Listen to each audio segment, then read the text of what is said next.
The lights were hot, the crowd was quiet, the cameras rolled without mercy, and on that soundstage in Los Angeles, everything was supposed to go exactly as rehearsed.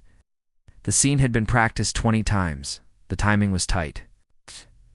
The energy. Electric. But none of that mattered the moment Keanu Reeves saw Ana de Armas' hands trembling.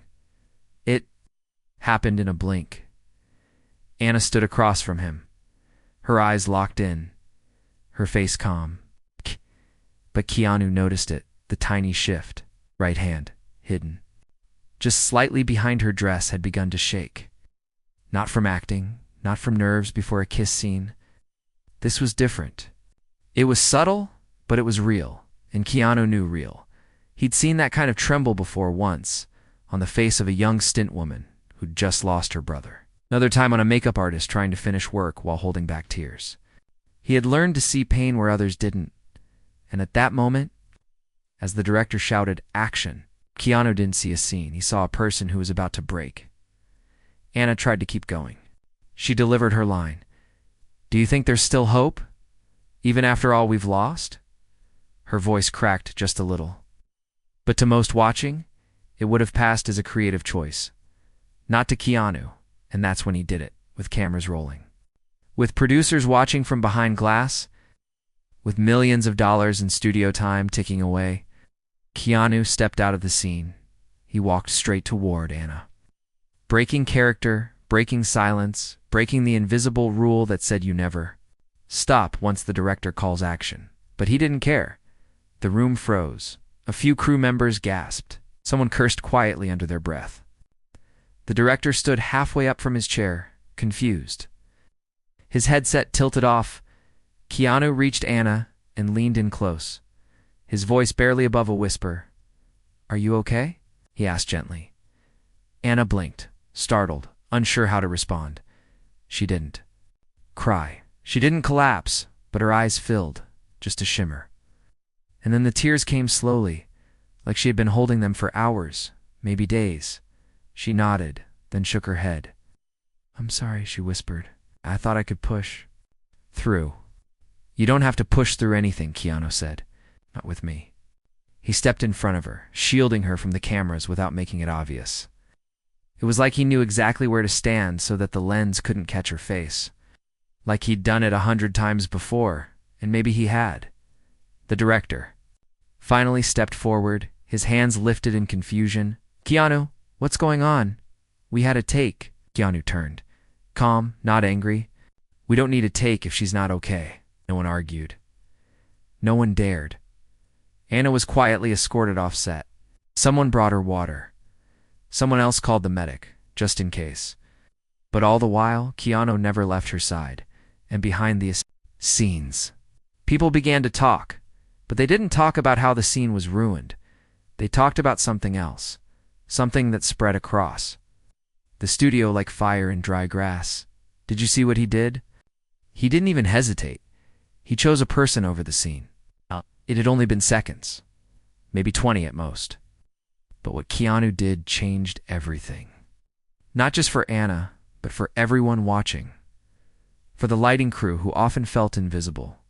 For the costume assistant who hadn't been asked how she was doing in 3 weeks.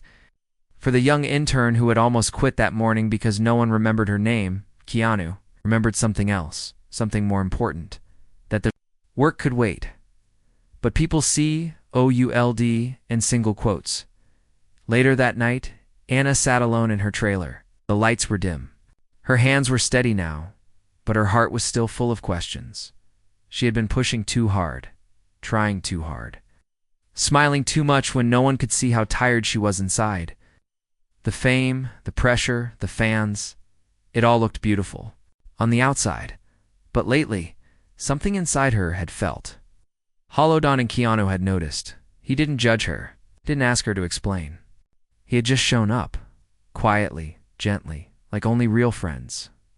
A soft knock at the door broke her thoughts. She opened it to find Keanu standing there, holding a paper bag. "You didn't eat lunch," he said with a small smile.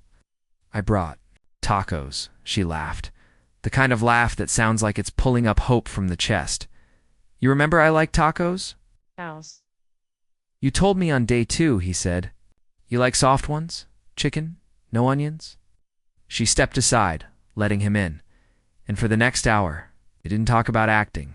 They didn't talk about the scene or the cameras, or how the internet would surely explode tomorrow with rumors about a walk-off. Instead, they talked about silence. They talked about how hard it is to say, "I'm not okay," when everyone thinks you're living the dream.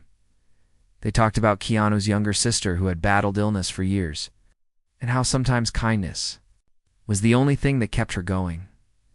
Anna listened, then shared her own story, one she'd never told publicly.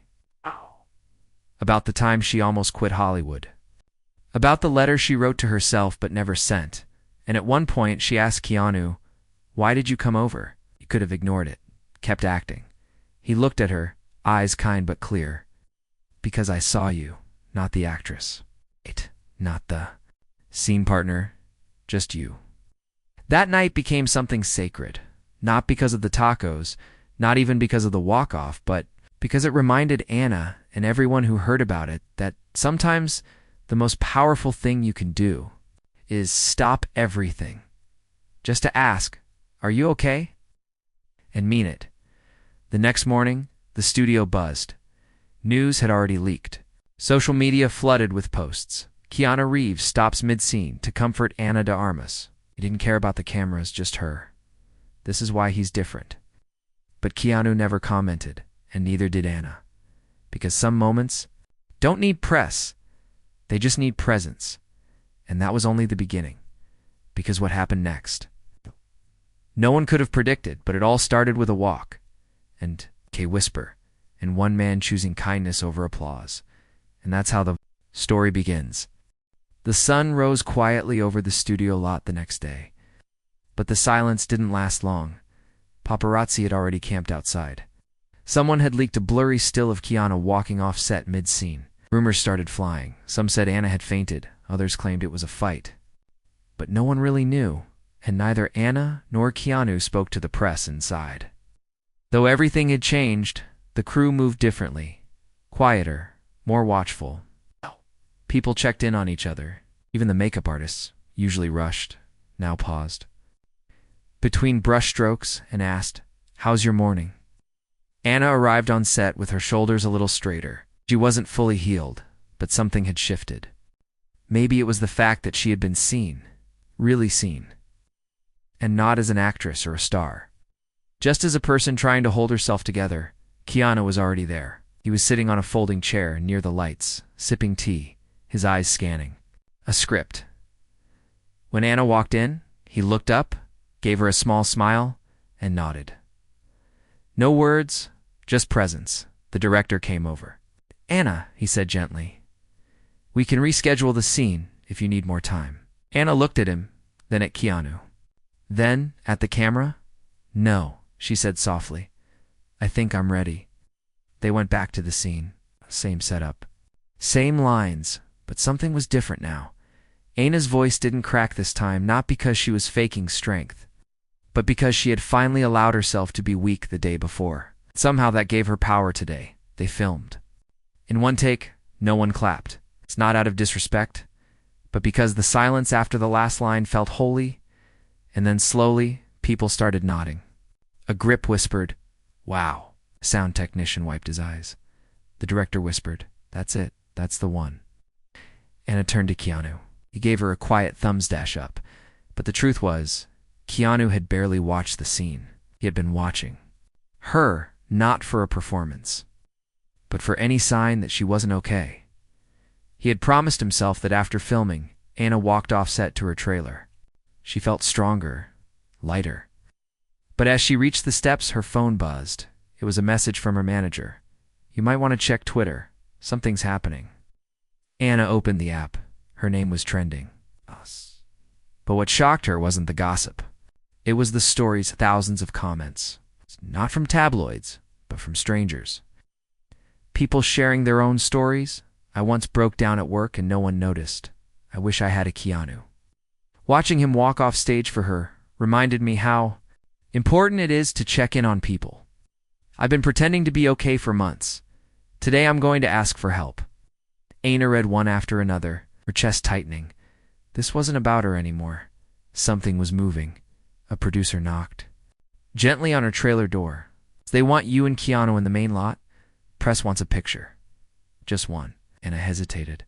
Then she stepped out, fixed her hair, walked toward Keanu, who was already waiting under the studio arch.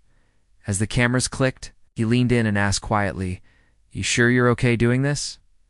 Anna smiled. "Yes, and thank you." Keanu shook his head. "Don't thank me for seeing you. That's the least any of us should do." They stood there for a few moments, still quiet, the press yelling questions they both ignored, but behind them, something else had begun. Back on set, a young assistant named Marla sat alone near the coffee table. She had been quiet all morning, watching everything. She wore thick glasses and barely spoke unless asked. Most people forgot she was there. But today, Marla stood up and walked to the director. "Sir," she said nervously, "could I say something?" I Raised an eyebrow but nodded. "I just wanted to say thank you for yesterday. I think it changed something." "What do you mean?" Marla took a shaky breath. "I've been struggling badly. But seeing Keanu stop everything for Anna made me realize it's okay to not be okay. And that maybe I don't have to hide it anymore." The director didn't say anything right away. Then he placed his hand on her shoulder. "Marla," he said, "you don't have to hide it. Not here." Across the lot, someone else listened. A camera operator named Donnie, known for being a bit cold and gruff, watched Marla walk away. Later that day, he left a sticky note on her desk. "You're not alone. If you ever need someone to talk to." Donnie, no signature, no pressure, just kindness. And it kept spreading. By the third day, the studio had a new feel. Lighter, yes, but deeper too. As if the people inside it had remembered something they'd forgotten, that even in a world of scripts and makeup and perfect lighting, it's the unscripted moments that matter most. On day 4, Anna invited Keanu for coffee, not as seen partners, as friends. They met at a small corner cafe just before sunset. It wasn't fancy. Keanu wore a plain black hoodie. Yana wore sunglasses and a baseball cap. They sat outside. Yana looked up at the golden sky. "Do you think people will forget what happened?" Keanu sipped his tea. "Maybe, but some won't. The right ones won't." "I keep thinking about those messages," she said. "People out there, just trying to be strong." Keanu nodded. "I know. I used to be one of them." Ina looked at him. "Really?" He took a breath. "After my sister passed, I didn't talk to anyone. I showed up on set, did my job, smiled for cameras, but inside I was done." Ina's eyes softened. "What changed?" "One day, a janitor on set brought me coffee," he said. He didn't say anything, just handed it to me and said, "You don't have to smile for me." Anna blinked. Wow. It was the first time in months someone saw through me. Keanu said, and that moment stayed with me. Maybe forever. They sat in silence for a while, then Anna whispered, "I want to be that for someone too." And Keanu smiled. "You already are." Back at the studio, something else was happening. A group of crew members had quietly started a project. They called it the check-in wall. It was just a whiteboard at first, placed near the entrance. Above it, written in black marker, "How are you today, really?" People could write anonymous notes with dry erase markers. At first, it was empty. Then came one, "I'm tired but hopeful." Then another, "Today is heavy, but I showed up." By the end of the week, the wall was full, and someone added a new note in red, "Thank you, Keanu, for reminding us that people matter more than scenes." Keanu never said a word about it, but he passed the wall every morning, and each time he paused, read the new notes, and nodded quietly to himself. This wasn't just about a moment anymore. It was becoming a movement. And as for Anna, she started writing too.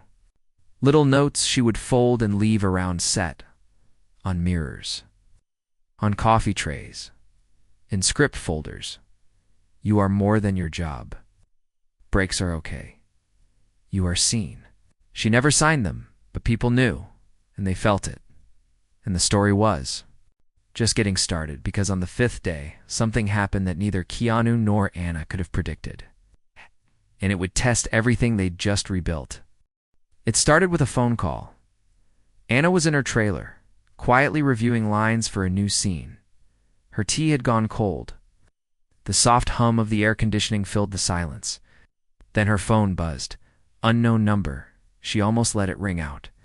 Something told her to answer. Hello. Her voice was soft, unsure. The voice on the other end was tight, urgent.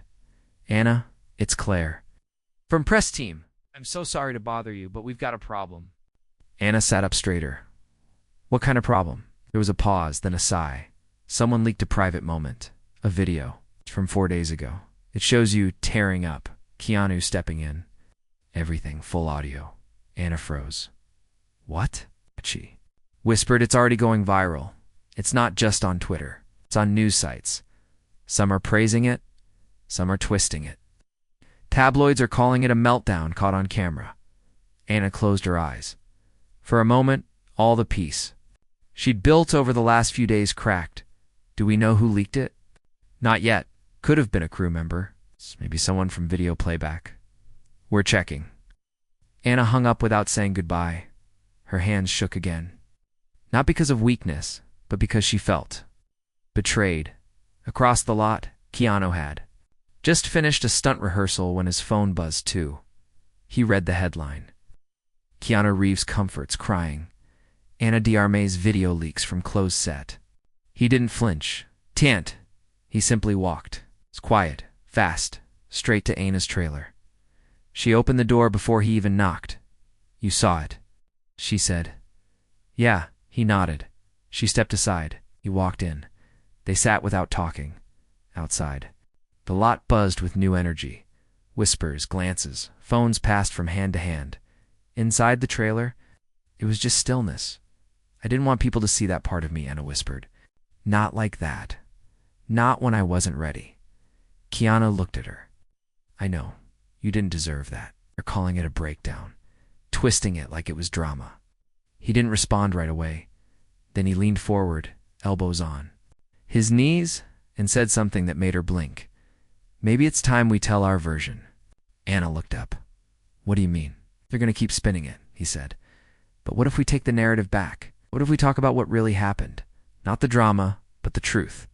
What it meant. What it changed. Mean like a statement? Not a statement. He said a story. Anna hesitated. I don't want to be seen as weak. You weren't weak, Keanu said. You were brave.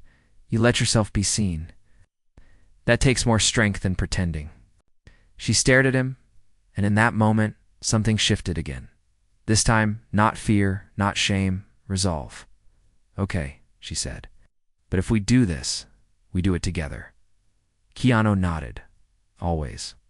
Later that night, they sat side by side in a small, dim studio office. No publicists, no lights. It's just a camera on a tripod, and the two of them in hoodies speaking from the heart. They recorded a simple video. No script. No edits. Anna began. Hi, I'm Anna, and this week, something very private became very public. So I want to speak for myself. She talked about the moment on set, how she felt overwhelmed, how Keanu noticed, how he chose to care. Instead of continue, then Keanu spoke. We're in an industry where people often get treated like tools, scenes over souls. Sometimes, the most human thing we can do is stop and ask, are you okay? They spoke quietly, kindly, not for attention, not to fight back, but to tell the truth. And the truth was more powerful than anyone expected. The video went live at 11:13 p.m. by morning. It did over 12 million views. People didn't just watch, they responded. This made me cry. I wish someone had asked me if I was okay last week. Showed this to my daughter to remind her she doesn't have to be perfect all the time. Thank you for this. Across the world, conversations changed. People started using the hashtag #JustCheck, a reminder to check in on the quiet ones, the strong ones, the ones who always smile. The video didn't just go viral, it started something that week.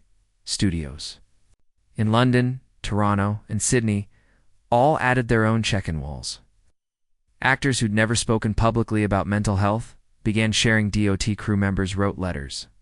Some fans even sent drawings, one of Keanu placing a hand over Anna's shoulder, shielding her from light.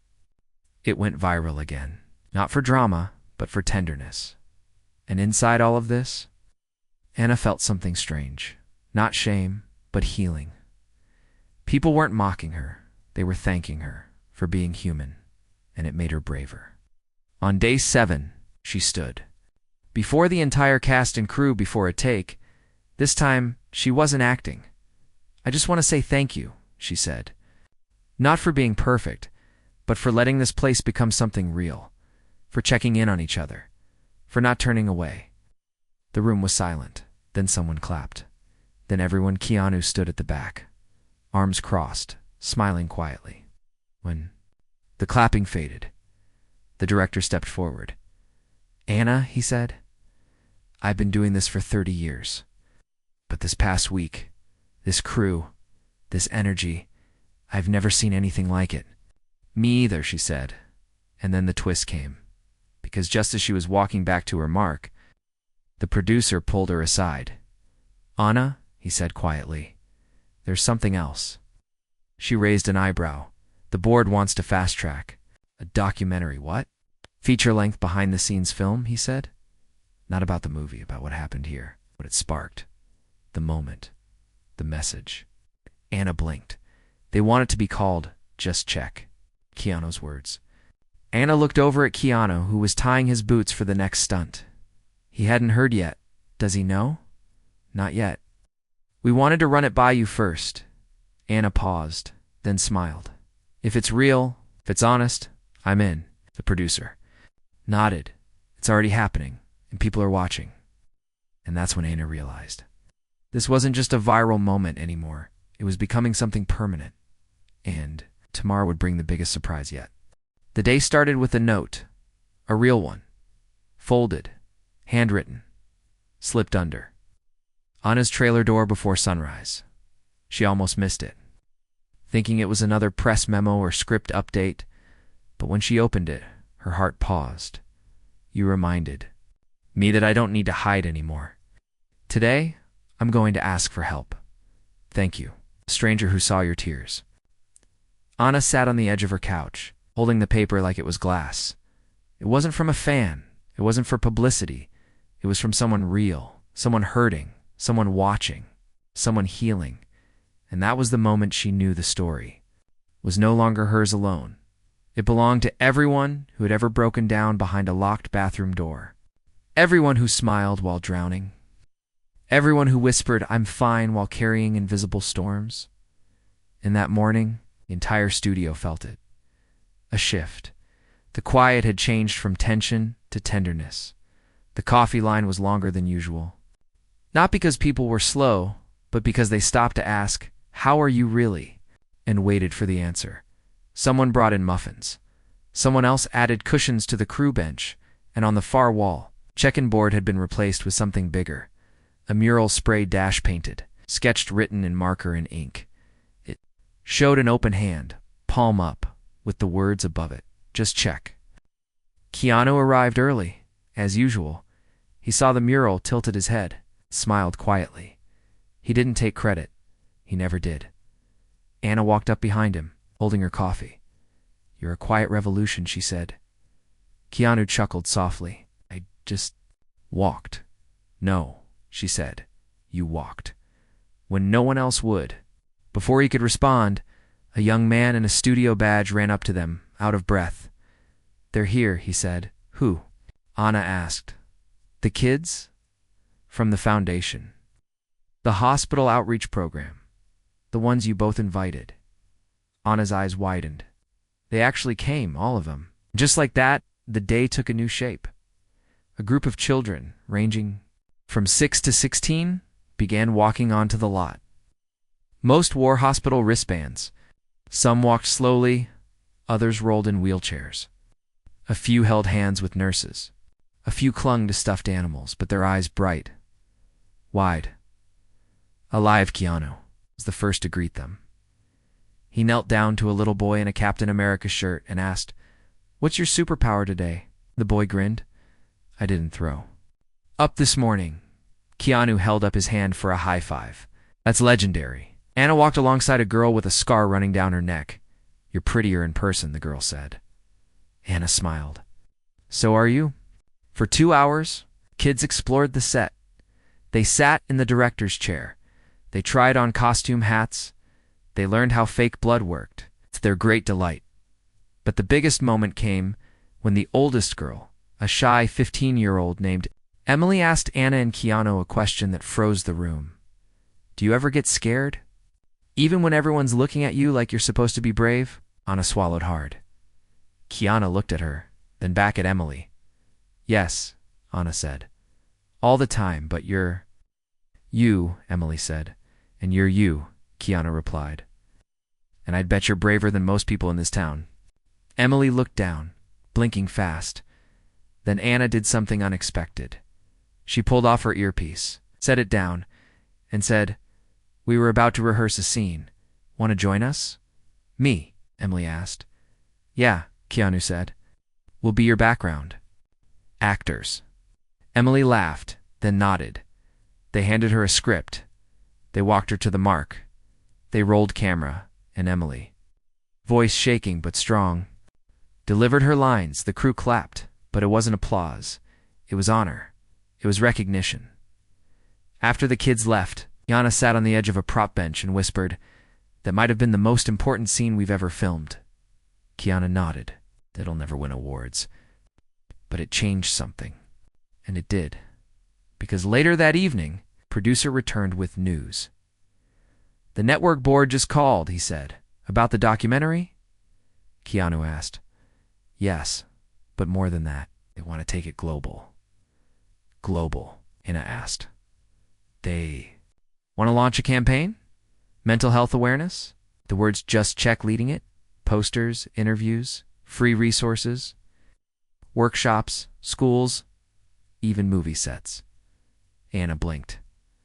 Like, everywhere, yes, the producer said. And they want you two to be the face of it? It's not as celebrities? Just as humans who dared to stop for a second and care? Keanu rubbed his face slowly.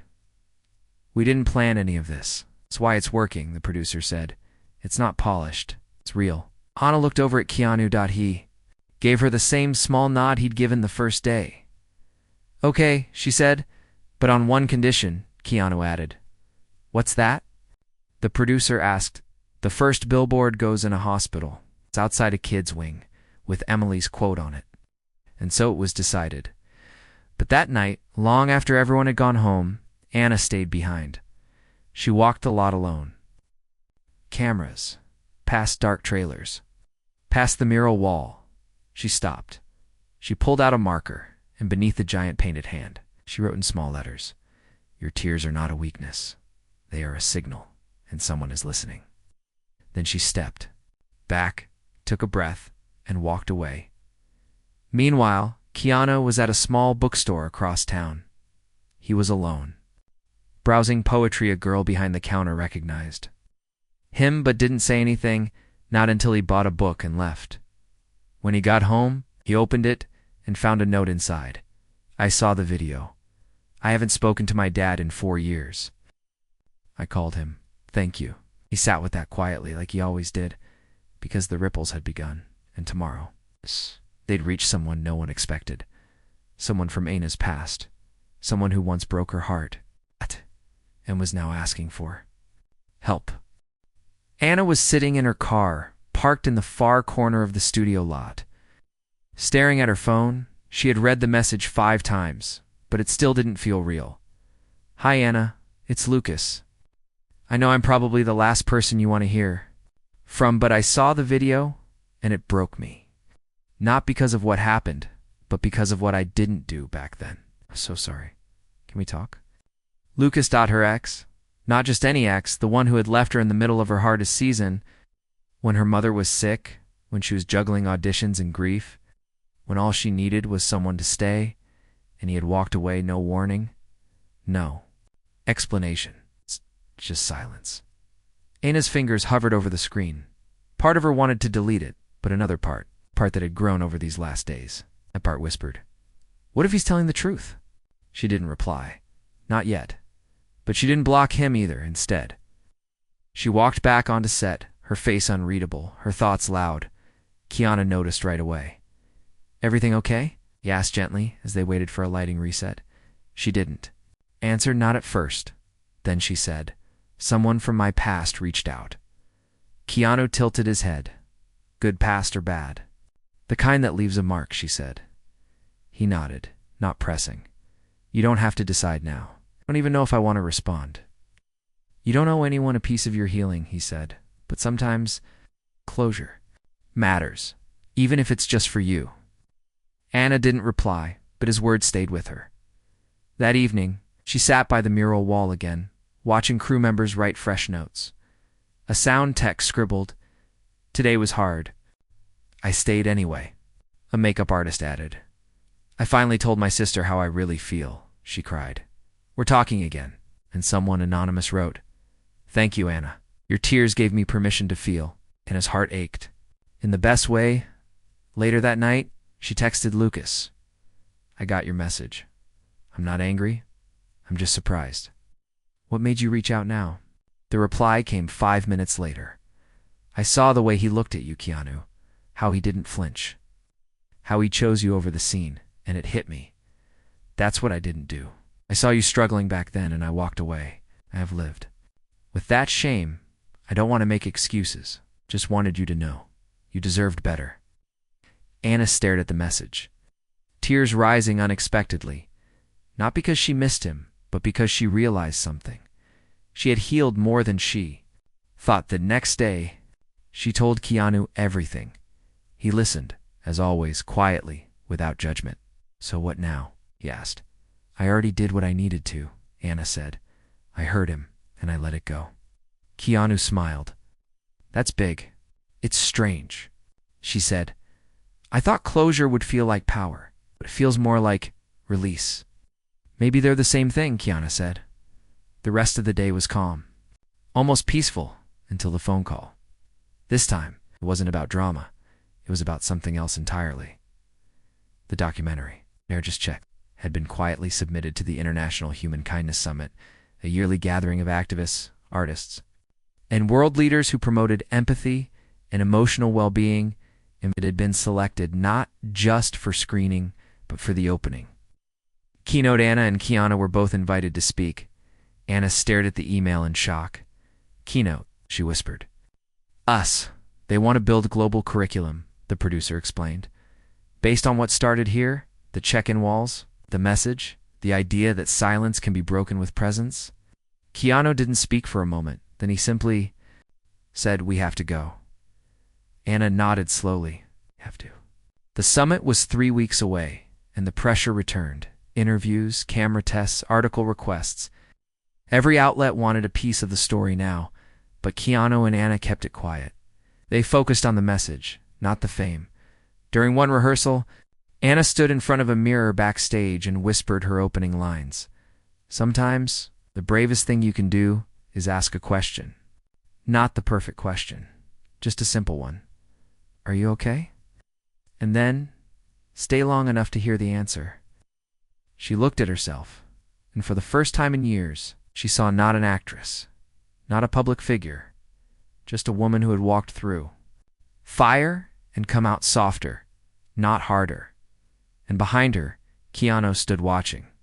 "You're ready," he said. Anna turned. "How do you know?" "Because you stopped performing," he said. "You're just speaking now, and that's stronger than anything." On the night before the summit, they visited the hospital again, the same one where Emily and the other kids had come from. They brought books, art kits, board games, but more than that. They brought time. They listened. They laughed. They cried with parents. They knelt beside beds, and just as they were leaving, Emily, now stronger, walked up to Anna and handed her a folded paper. "I want you to read this on stage," she said. Anna opened it. It was a poem, handwritten, shaky, but sure. "I used to think silence meant strong, but now I know strong means speaking, even if your voice shakes. Even if your eyes cry. Even if your hands tremble. Thank you for teaching me that quiet people can start loud change. Anna knelt down, tears rising again. Emily, this is beautiful. Out. It's yours now, Emily whispered. No, Anna said. It's ours. Keanu stood behind them, his eyes misty, arms crossed, the same pose he always used when words weren't enough.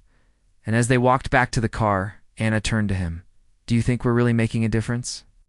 Keanu looked at the stars above the hospital roof. I think we're reminding people of something they already knew, he said. They just forgot for a while. Akina smiled, and somewhere deep inside her chest, beneath the old heartbreak, beneath the pressure, beneath the years of pretending something, healed quietly finally, and in 24 hours, she would step onto the biggest stage of her life, not to act, but to be real. And what happened there would change everything. The lights were soft, not blinding. The stage was wide, but it didn't feel cold. A large banner stretched across the back wall of the auditorium. International Summit on Human Kindness, Year of Presence. Beneath it, 2 names appeared.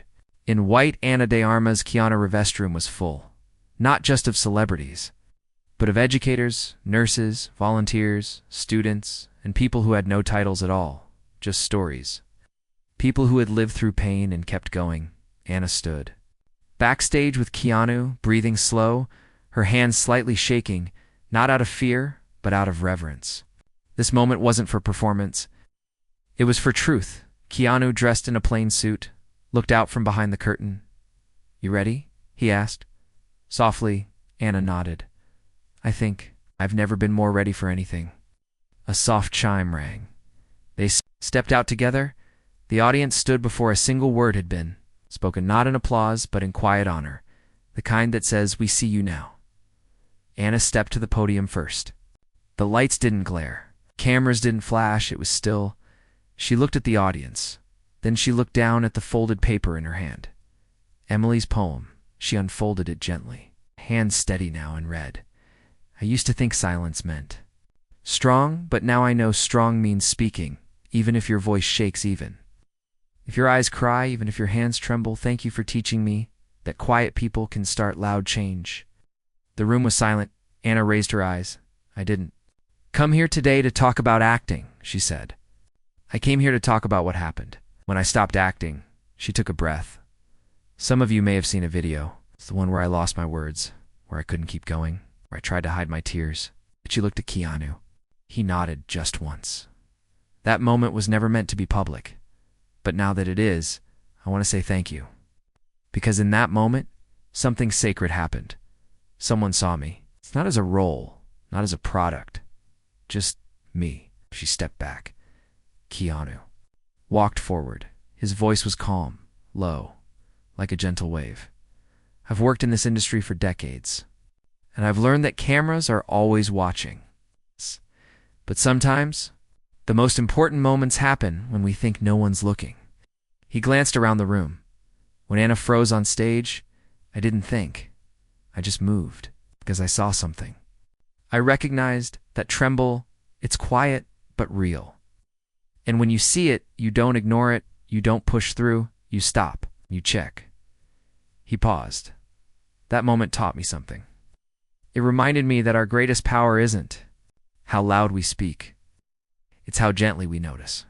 A tear rolled down someone's cheek in the front row. They weren't alone. Keanu continued. This is why we're here. To remind each other that behind every role, every smile, every success is a human. Sometimes tired, sometimes afraid, sometimes holding it all together with threads. Anna stepped back to the mic. We didn't come here with answers, she said. We came with a question. A simple one. They spoke it together in unison. Are you okay? A hush fell, then a wave of quiet nods. And just like that, the campaign was born. Just Check wasn't just a film anymore. It became a curriculum. It spread to schools, shelters, hospitals, studios, homes, workplaces, added check-in minutes to their meetings. Coffee shops offered free drinks for anyone who simply needed to sit and talk. And the billboard? The one Keanu requested? It went up outside Emily's hospital. It showed a hand reaching out, with her poem printed beside it, underneath one sentence, "Your quiet matters." Back in Los Angeles, the mural wall remained. Fresh notes appeared every day. I finally told someone I'm not okay. I hugged my dad for the first time in years. Today I listened. Anna never stopped reading them. She made it a ritual. Keanu too, one morning. Months after the summit, he walked past the wall and saw a new note written in childlike handwriting. "I used to cry alone. Now I cry with my mom. It's better." Stood there for a long time. Then he added one of his own. "Thank you, Anna. Your silence started a sound that hasn't stopped." Anna read it later that night. She didn't cry this time. She just smiled. And for the first time in a long time, she sat still, not out of exhaustion, but out of peace. The world hadn't changed overnight, but it had changed a little, and it started with a moment most people would have overlooked: a tremble, a whisper, a man who walked off stage mid-scene to check, and the woman who let herself be seen, and together they reminded the world. Sometimes the kindest thing you can do is pause and care.